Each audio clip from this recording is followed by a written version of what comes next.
kita dari kelompok 9 yang terdiri dari saya, Riasna Islama, Saya Jaya Salsabila. Saya Sekarang Mira. yang kali ini kita akan melakukan podcast. Dan podcast hari ini itu ada berjudul Kerusuhan tahun 1998. Selamat menonton. Kalian tahu nggak sih tentang teori konflik? Teori konflik adalah yang membahas tentang permasalahan yang ada di masyarakat, contohnya di sosial. Nah, hal ini dipicu karena ada beberapa pihak yang saling bertentangan. Kerusuhan Mei 1998 adalah peristiwa kerusuhan di masa demokrasi. Pemerintah dan pembangkang sipil dan di Indonesia pada bulan Mei 1998. Peristiwa ini terutama terjadi di kota Medan, Jakarta, dan Surakarta. Dengan ini, insiden-insiden kecil di wilayah lain di Indonesia. Kerusuhan yang terjadi pada tersebut dipicu oleh korupsi, masa lalu ekonomi, termasuk kekurangan pangan dan pengurangan massal.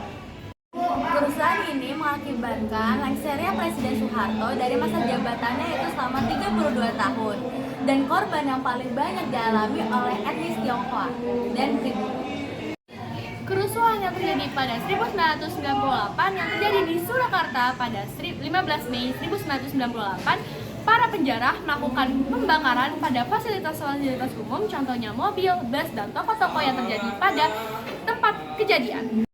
Penyebab dari kerusuhan tahun 1998 yaitu adalah pertama, krisis ekonomi, yang kedua, kemelut politik, dan yang ketiga, hilangnya kepercayaan masyarakat terhadap pemerintahan pada saat itu.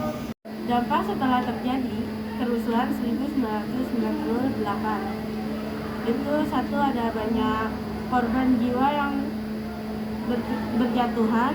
Dua, terjadinya pelecehan seksual bagi wanita. Tiga, banyak etnis Tionghoa yang menjadi korbannya.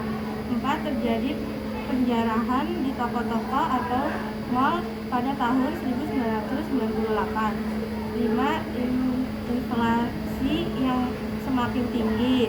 Enam, hilangnya kepercayaan masyarakat terhadap pemerintah. Oh iya, Hasna, sangkut pautnya dari kasus tahun 1998 ini dengan Bapak Sosiologi itu apa ya? Kalau untuk kasus ini bisa dikaitkan oleh beberapa tokoh terkenal sosiologi. Contohnya Emil Durkheim yang membahas tentang fakta-fakta sosial yang ada di masyarakat, dan juga kalau misalnya lebih menjabarkan itu bisa masuk ke teori tokoh Pitirim Asorokin karena itu lebih luas wawasannya dan penjabarannya pun lebih jelas.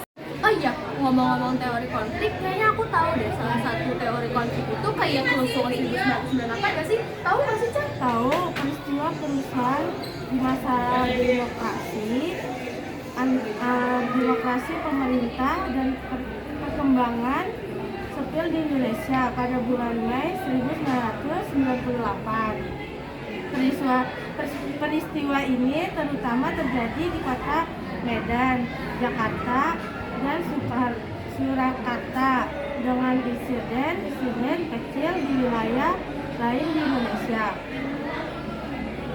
Kerusuhan yang terjadi pada tersebut dipicu oleh korupsi, masa lalu ekonomi, termasuk kekurangan pangan dan pengurasi massal.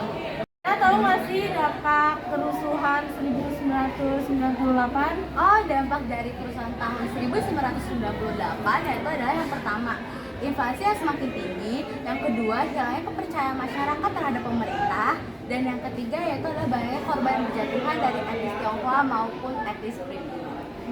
Tahu tujuan target utama pada kerusuhan itu nggak? Tujuan dari target utama dari kerusuhan tahun 1998 yaitu adalah Presiden Soeharto yang sudah melangsungkan kepemerintahannya selama 32 tahun. Cukup sekian dari kelompok kami, kurang lebih mohon maaf. Semoga bermanfaat. Kami akhiri. Wassalamualaikum warahmatullahi wabarakatuh.